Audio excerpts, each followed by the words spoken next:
All right, let's continue with our coverage now on the impact of looting on the South African economy.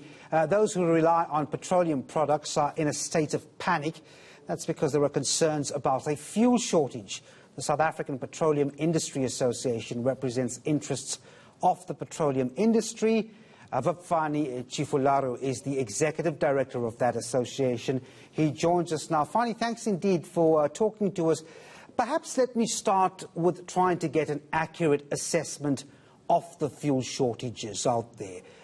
We see the SA Refinery shut down. It supplies a third of the country's supplies. Is the fuel shortage going to intensify in the coming days? What's your assessment as a grouping, Fani? So I think let's just start from the beginning. South Africa depends on locally produced products, and we do complement that by imports. So it means that in order to meet our demand, we need a balance of like the local and imports and imported products. So, but if you look at the current situation in the country now, we have got no reason to worry because, if you look at the available stocks, we've got enough, petroleum products available. As you know, that Durban being the major hub, it means the products, it needs to move from Durban in order to go to Gauteng and also to go to local areas in the KZN. So the reason why probably you might find that there's no petrol or diesel in the local sites in KZN is because the trucks were unable to leave from the source, from the depots in order to deliver the surrounding areas. But if you look widely, let's say you look in Gauteng, where we also had some incidences, you will see that the situation is a little bit different because there you can see that there's movement of products. So, like we've got plenty of products, in stocks, so there's no problem there. The moment that, the routes are clear, it will become much easier to move products into, like, the end users. Yes, we do notice that in Gauteng and the inland areas, there isn't such a huge problem. If there is, I would imagine it's panic buying. But I want to stick with that SAPREF refinery. Are you saying that ultimately, with that refinery down, it shouldn't have such a huge effect in KZN?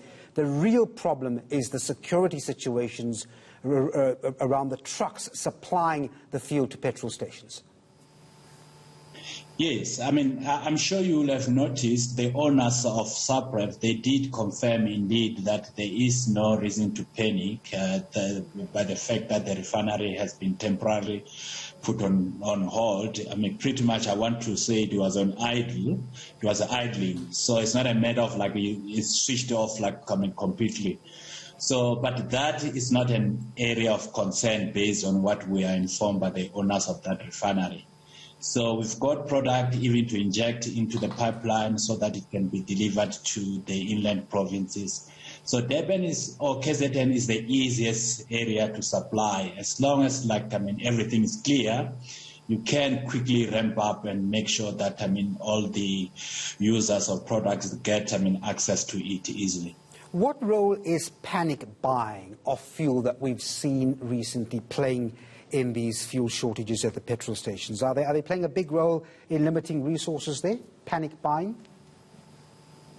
Yes, indeed. Panic buying, remember, it changes the buying patterns of the users of petroleum products. Because if ordinarily I will fuel once per week, and suddenly because of what I'm picking up in the social media, I feel fear instilled in me that I might run out of petrol and not being able to go to work. Then I will go and make another top up to my fuel, which ordinarily I will only need one full tank. Suddenly, I've got half a tank at the end of the week, which is generally not the case. But the beauty is that because people are not moving quite a lot, even if the first few people rush to the garages, they will realize that there is fuel because we will start to roll out fuel into those garages and everybody will be supplied.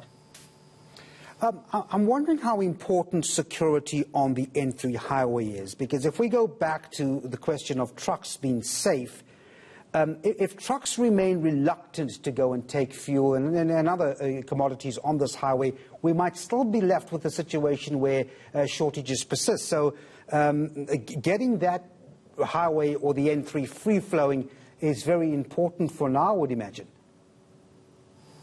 Yes, not only for petroleum products, for all goods that require, to pass through that highway, the N3, probably also the N2 to some extent.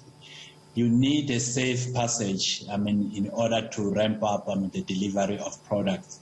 So, we said, the really reason why people are finding that when they go to their favorite, local service station, there's no fuel, it is because of safety concern for the employees and also for the assets themselves. So the moment everything is clear, you will start to see that we'll start to ramp up the delivery of fuels. The beauty is that, the government and the law enforcement agencies are looking closely at that in terms of the highways, but that's their core responsibility. So the moment they tell us that it's safe to go there, I'm sure you're going to start to see lots of trucks, not only fuels and other products that will start to move, where they are required. The problem is that we can't put a time on that. We don't know when that will really happen, when you would get that security and free flow on the N3, is it? Look, things are improving quite, significantly. Because if I look at Tuesday and I compare to today, which is just like 2 days later, I can start to see movement in terms of products. Although, yes, it's not at the usual, sort of percentages, but I get a sense and confidence that, government will do something about, those areas where we still have got, gridlocks, and that should be resolved very quickly. I see the Minerals Department today stressing that filling up plastic containers with fuel at petrol station is against the law. Now, SAPIA, your organization, supports that. What are we trying to prevent there? So, if you read carefully, that is the regulation which they have developed, and hopefully it's going to be gazetted shortly, probably tonight or I think by tomorrow. So I think there is a risk of people buying, fuel in these plastic containers. Because as you will understand, the petroleum products are highly flammable. So you will not want people to use containers that are not safe. Ideally, you will want people to use containers that are SABS, approved, that they can handle the highly flammable products.